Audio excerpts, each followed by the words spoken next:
Bonjour à tous, bienvenue dans ce JT. Aujourd'hui, nous recevons Laurent Marc, rédacteur en chef au POER, l'hebdo du Centre-Bretagne, pour commenter l'actualité du jour et de la semaine. Tout de suite, le point sur l'info finistérienne de ce vendredi 3 février. La carte scolaire pour la rentrée 2012 a été dévoilée ce vendredi soir. L'inspection académique prévoit dans le Finistère la suppression de 54 postes, dont 18 en RASEL, les réseaux d'aide spécialisés. À part quelques ajustements, pas de modification sur le projet initial de la carte. Laurent Marc, bonjour. Bonjour. Vous êtes rédacteur en chef du POER, l'hebdo du Centre-Bretagne. Et donc en Centre-Bretagne, parents d'élèves et enseignants se sont mobilisés toute la semaine contre cette carte scolaire, notamment à Plébain, pour protester contre la fermeture d'un CAP menuiserie. Quelle est la situation à Plébain? Alors manifestement, la situation ne bouge pas. À Plébain, effectivement, la fermeture du CAP. C'est un petit peu curieux, parce que le Centre-Ouest Bretagne et le Finistère en particulier essayent de développer une filière bois. Donc ça semble un petit peu antinomique. Le lycée professionnel de Plébain semble payer un lourd tribut, puisque sur les postes dont vous avez parlé, les postes supprimés, il y a 8 équivalents temps plein qui concernent le lycée de Plébain.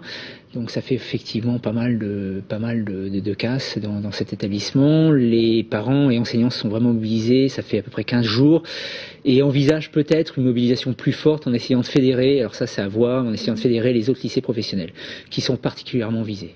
Et est-ce qu'il y a d'autres écoles ou établissements concernés par ces ajustements de la carte scolaire? Alors il y avait effectivement sur Carré, bon maintenant c'est à voir effectivement le détail, mais le gros point noir c'était vraiment Plébain en fait. Hein. Ce nouveau CAP qui passe purement et simplement à la trappe. Donc peut-être des mobilisations à venir. Absolument. Ouais. Et en parlant de mobilisation, la CGT appelle à manifester pour l'emploi ce samedi, place de la Liberté à Brest à partir de 14h30. Un rassemblement pour soutenir les salariés de la Sobrena et défendre le maintien de la réparation navale à Brest. Vous le savez, Laurent, on est en pleine période de recensement. Absolument, ouais. Alors, est-ce que vous parlez breton, vous qui venez de Carré? Pas du tout.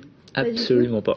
Et en tout cas, c'est la question qui est posée cette année aux Carésiens. C'est une première nationale. Les recenseurs participent à une grande étude sur la pratique de la langue bretonne. Les explications de Pauline Ferco.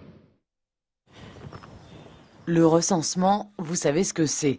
Une personne vient chez vous pour vous compter. Pourtant, à Carré, depuis le 19 janvier dernier, il y a de quoi être surpris par les questions des recenseurs. Alors, vous parlez breton? Non, malheureusement. Enfin, non. Quelques mots. Hein. Quelques mots? Quelques mots. D'accord.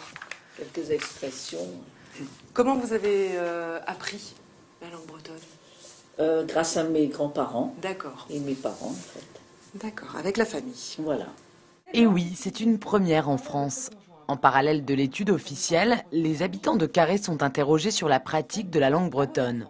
Mais pourquoi la ville du Centre Finistère bénéficie-t-elle de cette enquête ? Vous savez que Carré est très attaché à sa langue et à sa culture bretonne et donc tient à savoir effectivement les données exactes de la pratique.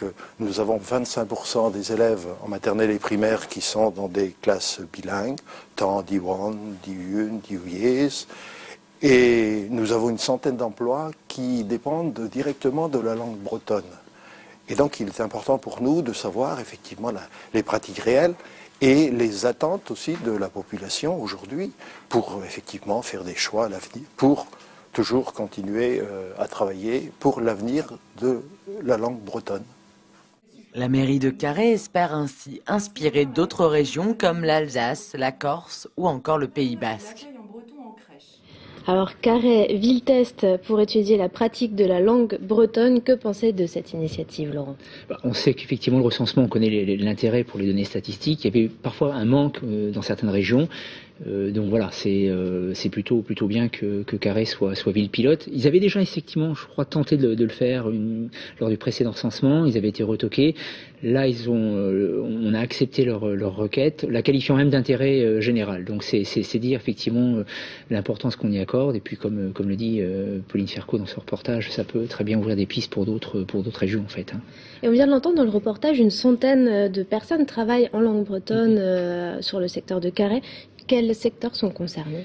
Alors, on a vu Vincent Abaziou, effectivement, l'élu carrésien qui en parlait. Il y a beaucoup de personnel de la municipalité de Carhaix qui sont formés au bilinguisme. On sait aussi qu'il y a bien évidemment les enseignants dont il parlait, hein, qui naturellement parlent breton. Et puis il y a l'office de la langue bretonne également, où tout naturellement on parle également breton. Alors dire secteur par secteur, ça serait un peu présomptueux, mais on sait qu'effectivement sur Carhaix, on entend il y a quelques débouchés, on sait qu'on entend vraiment souvent parler breton. Et pour tous ceux qui sont intéressés par la pratique de la langue bretonne, eh bien sachez que les écoles d'Iwan du Finistère ouvrent leurs portes demain samedi 4 février le matin.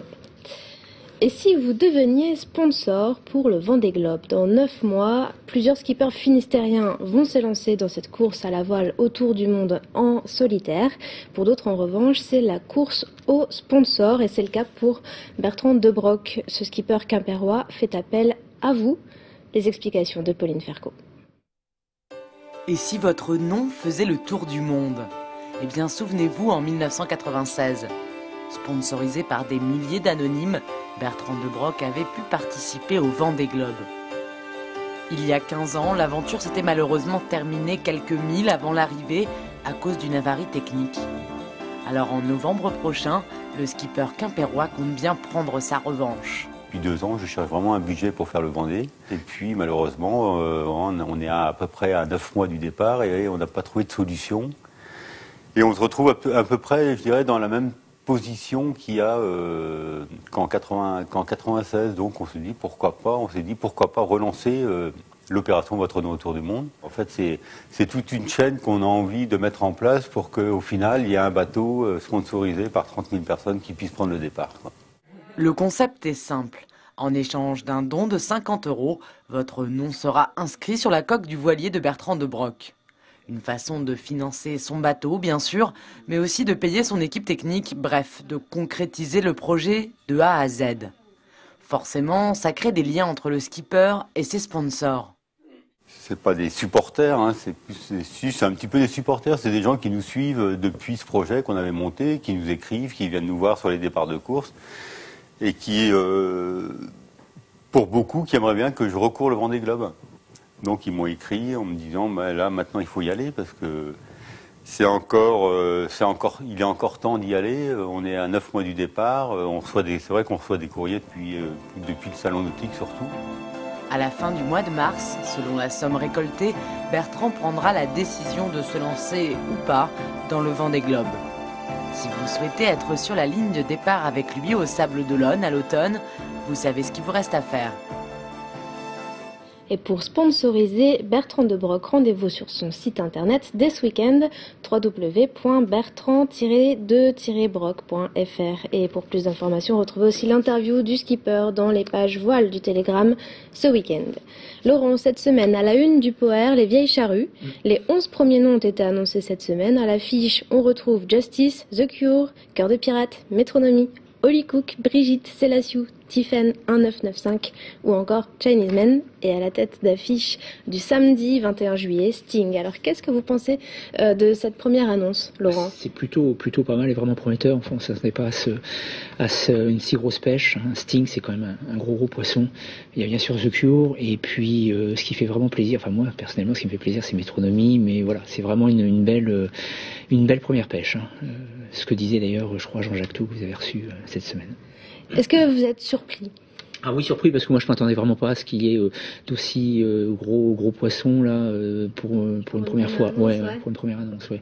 Généralement, on était plutôt parti sur des noms un petit peu plus peu plus confidentiel. Et puis là, Sting, c'était vraiment la grosse annonce. Hein, ouais. Les 11 premiers noms ont été annoncés via le réseau Facebook. Alors, un nouveau moyen de communication, vous pensez? Ah oui, la surprise vient peut-être... Il y a effectivement les noms et puis la façon de procéder. Et un nouveau public peut-être un nouveau public à toucher, à fidéliser. On a vu à midi, dès qu'ils ont balancé les noms pour Sting, en tous les cas le mercredi, il y avait des connexions incroyables. Donc c'est vraiment un nouveau média, d'ailleurs auquel on va s'intéresser dans le prochain numéro, parce que il y a vraiment, ça ouvre des possibilités assez impressionnantes. Et donc toute la programmation devrait être dévoilée d'ici le mois d'avril. Merci beaucoup Laurent d'être venu commenter cette actualité. Bon week-end, un week-end où il va falloir être prudent puisque la préfecture du Finistère appelle à la vigilance sur les routes en raison de quelques chutes de neige annoncées. Voilà, c'est la fin de ce journal. Merci à tous de l'avoir suivi. La semaine prochaine, retrouvez Frédéric Lorenzon. En attendant, bon week-end. Au revoir.